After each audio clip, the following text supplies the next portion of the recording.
The infamous Google search, HOS Long to die in the cold. This search had actually been found initially by police. At that time, the timestamp attached to it was around 6:23, 6:24 a.m. Okay, I didn't get a degree. I'm originally from the UK. Karen said your name on the screen and said Ian Whiffen was right. Celebrite removed that 2:27:40 a.m. timestamp in response to issues raised in the first proceeding, right? Yeah, sure. That's what makes it a potential smoking gun. Loophole lawyer. Maybe I need to check out loophole lawyer. Loophole lawyer, loophole lawyer, loophole lawyer, loophole lawyer now. Loophole lawyer, loophole lawyer. The loophole lawyer.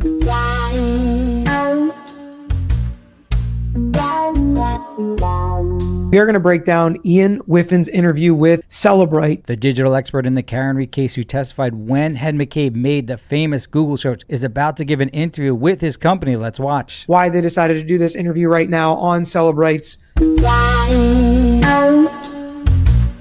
own YouTube channel. Karen Read's own team had a lot of thoughts about Ian Whiffen because they changed their strategy based on updates and changes between Ian Whiffen's testimony and report in Trial 1 and Trial 2 to where they didn't even call Richard Green. So we're going to take a listen as to how he felt throughout the entire Karen Read case, which we all know there was a lot of craziness around. We dealt with it plenty on this channel. I'm sure a lot of you guys dealt with it in the chat.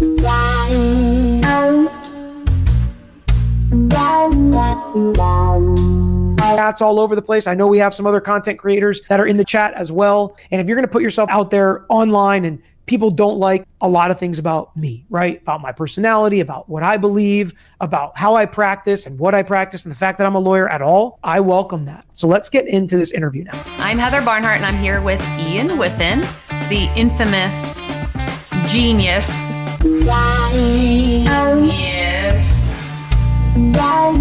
Kind of funny that she starts out calling him infamous, right? I thought that was kind of funny.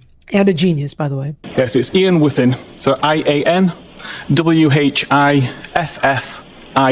And there's our genius, Ian Whiffen. He works for the company Celebrite. What they do is analyze data from cell phones, mainly because Apple doesn't allow anyone to actually do it. So the companies make up software that analyzes it. But as we're going to see, it's not always right. Starting sort of with your undergraduate work, where did you go to school and what, if any, degree did you receive then? If he's a genius like that googly-eyed girl claims, it probably is an Ivy League school. Okay, I didn't get a degree. I'm originally from the UK, where I did qualifications in computing, then joined the police. And what department was that, sir? That was response work. So South Yorkshire Police as a response officer. And where did you go from there? In 2009, I immigrated to Canada, where I was able to continue policing with the Calgary Police Service, where I spent approximately 4 or 5 years, again, working patrol before moving to the digital forensics team of Calgary Police. Bella E said the loophole lawyer gives you a lot of trouble, Peter, LOL. I'm kind of surprised if he is a real lawyer. I'm not saying he's not, obviously. Pretty much every single real lawyer that's ever reached out to me or talked to me about this stuff is pretty on board. How I look, a lot of people have a lot of feelings about the way that I look. And wow, I'm really good looking. Wow, what kind of trouble could they give Pretty Peter here with regard to his looks?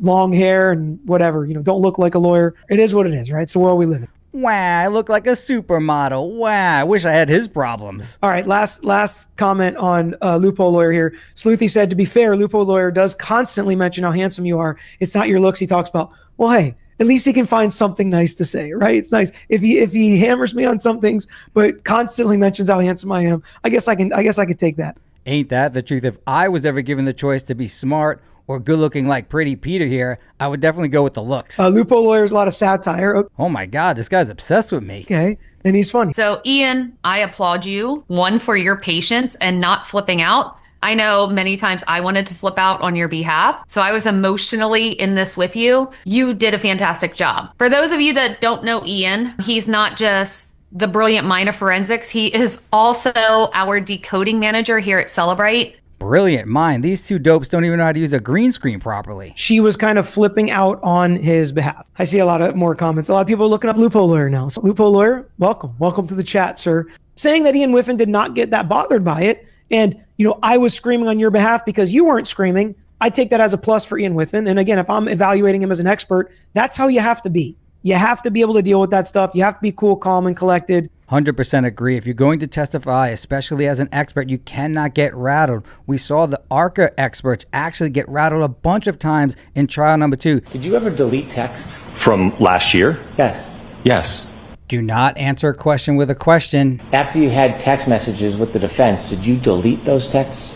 Yes or no. And if it's yes, it's okay. Just say yes. Yeah, after the trial concluded, I mean, that's something I routinely do. I'm not going to keep texts from Mr. Jackson, especially now that we're past a year. I would have no reason to keep those, sir. You know what side I'm on, but this is a horrible answer. You can't allow these good-looking experts to go through their life thinking that they're so great on the stand. They're not. This is so poor. I'm not asking for the excuse. I'm asking if you did it. Did you delete texts? Again, it's something that I typically do. I communicate with attorneys all the time, whether it's for trial or inspections. I don't have a habit of keeping a text chain about scheduling or meeting. He didn't ask about your habits. He just asked if you routinely delete texts, yes or no. Or, hey, can we meet at this time, or show up here? I just don't have a habit of keeping that type of text. So he's not my friend, sir. So you didn't delete texts? I think I just told you that, yes, I did delete the text. You didn't tell me, but you just did now. Thank you. Thankfully, the women, on behalf of Karen Reed, in terms of the experts, saved her. You have any memory issues? Able to deal with negative comments, especially if you're going to be an expert in a high-profile case. So from my perspective, I think that's a good compliment for Ian Whiffen, whether she meant it that way or not. Police had obviously extracted a bunch of phones at the time of John's death, done their own analysis, including the analysis of a witness's device, which was written off at the time as not containing anything relevant to the case. About a year later, defense experts took that same extraction and ran it through Physical Analyzer as well, and now found a timestamp which they thought was a smoking gun. And I don't know that if he is trying to make that sound nefarious, that now they claim it's a smoking gun. It was like, well, it kind of seemed like a smoking gun. To any lay person, when it comes to this stuff, which would include lawyers like myself, if I saw that timestamp, that would feel like a smoking gun to me. To say, oh, they thought they found a smoking gun, it's like, well, they did find a smoking gun. If you want to explain it a different way, that's fine. You're the expert. Explain it your way. But it definitely felt like a smoking gun at the time. Certainly did. Yes, everybody hit that like button if you haven't already. The timestamp itself was related to a Google search, the infamous Google search, HOS Long to Die in the Cold, which is an obvious misspelling of the term how long to die in the cold. I'll say this search had actually been found initially by police using Physical Analyzer 752, but at that time, the timestamp attached to it was around 6:23, 6:24 a.m. As we can see, the initial timestamp generated by the software used by Celebrate was 6:23. The police originally downloaded it as 6:23, 6:24. That's what makes it a potential smoking gun. This is the type of information defense attorneys are like, whoa, whoa, whoa. Was it at 2:27 or was it at 6:23? We know what a big deal about it is. Common sense said loophole lawyer teases you because you're handsome. I welcome that. I welcome any kind of teasing, especially this kind. Loophole lawyer uses AI to make you do silly things. Oof, that's a dangerous road to go down. And in this case, once I started to look at the data and look at the evidence, I determined that the timestamp in the browser state database was related to the time that the tab, so the browser tab actually took focus, and not the time that the search occurred. When Jen McCabe arrived home from 34 Fairview on that morning, she opened up a web browser and made a search. She claims later on in that morning that web browser was still open, and that's when she searched for HOS Long to Die in the Cold. Therefore, the timestamp associated with it was incorrect initially by the competitor software that Karen Reed was using. I understand what he's saying. You open up whatever you were searching last to do your newest search, and it's showing the timestamp from when you opened up the original tab. To me, that renders pretty much all times of searches totally useless. Yet we know it's been used in many trials. I've used it myself in trials. You can't say that this is the time, so we just remove the time altogether. So he doesn't say, we are saying it is not at 2:27, but we can't say for sure that it is 2:27, so we just remove the time altogether. If I'm cross-examining him, I might say, well, how about this time? How about this time that Celebrate prints out? Why do you put those times on me? I think that's way better.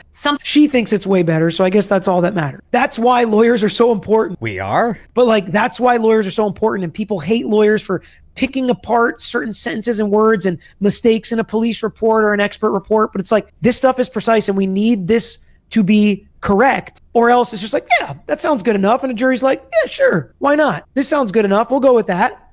It's like, no, sir.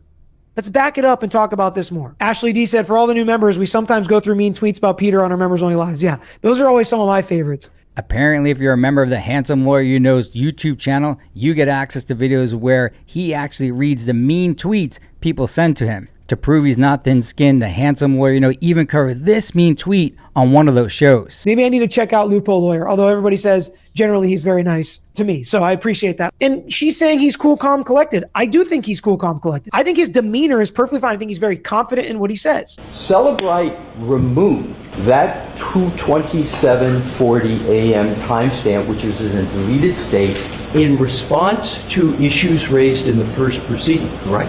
It was changed because of the research that I did, and that was verified by the forensic research group. So Celebrite, after the first proceeding, after the investigation, just outright went and removed the timestamp. It's not unusual to change the code. I didn't ask if it, I just asked whether they we removed it. But Magnet Forensic Axiom still shows that 2:27 a.m. timestamp, right?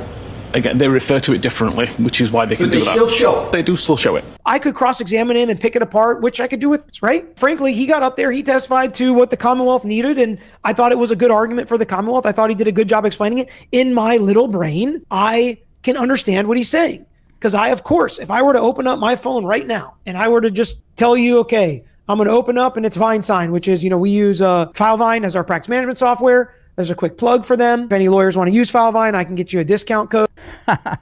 Despite being handsome, smart, with beautiful hair, old Pete is always pitching something. I have a VineSign, and that's been open since yesterday. So if I were to take that VineSign and delete that website and type in fantasy football or whatever I want to look up, I understand that he's saying that timestamp for that fantasy football search will be when I originally opened that tab to look at the VineSign. But I get it. I get where he got there. I get how he explains it. And now we're going to, listen more about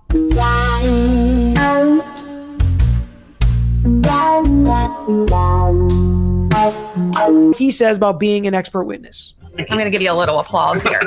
This is also why my family, the kids, think Ian's a doctor. Where did you go to school, and what, if any, degree did you receive then?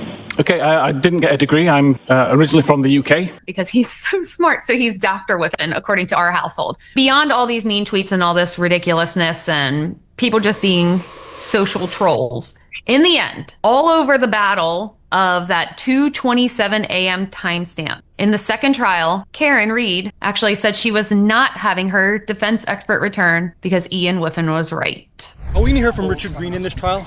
No. Why not? I believe the evidence is all out and in part from Ian Whiffen.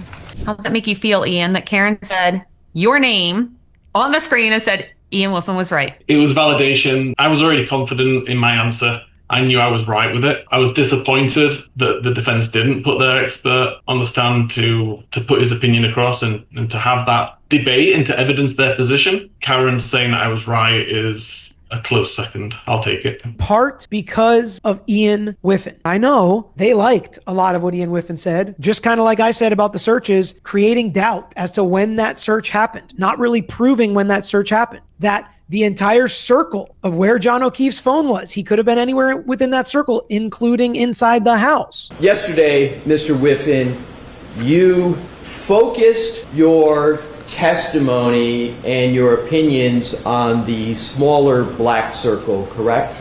Correct. And you didn't discuss at all or disclose at all this depiction, and therefore didn't discuss or disclose at all the larger white circle, correct?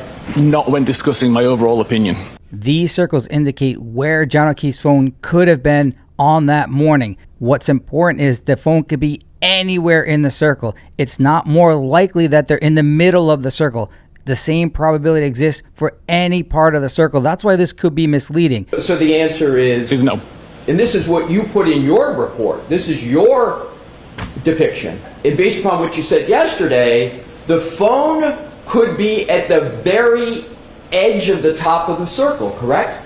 Correct. In theory, put a phone anywhere around the very edges of that entire circle, correct? There's caveats to that, but yes. Well, I'm just asking yes. you that according to your testimony yesterday, in this depiction, the phone could be anywhere in that location, yes, within the area of that white circle. Correct. They agreed with some of what Ian Whiffen testified to, and they used it. They turned him into their own witness.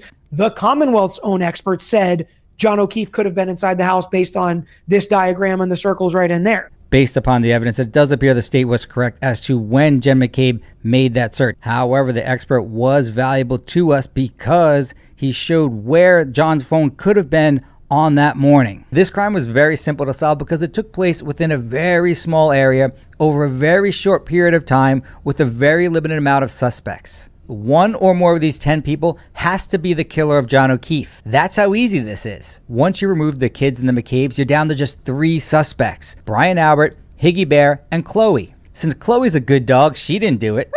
I didn't do it. So that leaves just 2 suspects, Brian Albert and Higgy Bear. But of the 2 Brians, only one had the means, motive, and opportunity to kill John O'Keefe. And that's our old cuddly but violent Higgy Bear. Once we had all the facts and didn't jump to conclusions, do you see how easy it was to solve this crime? We are not going to stop producing these videos until the real killer, Brian Higgins, is brought to justice. I kissed Brian Higgins the other night.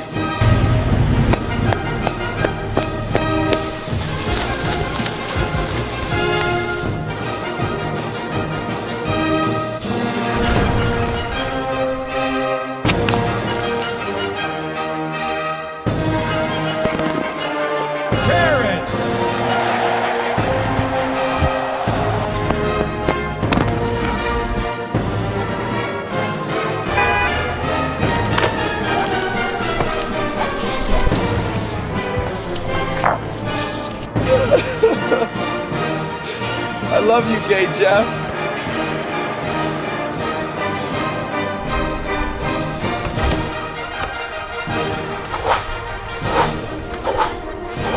I didn't do it. Do.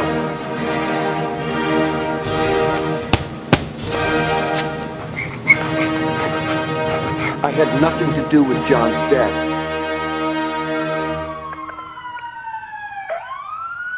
I told you, I didn't do it.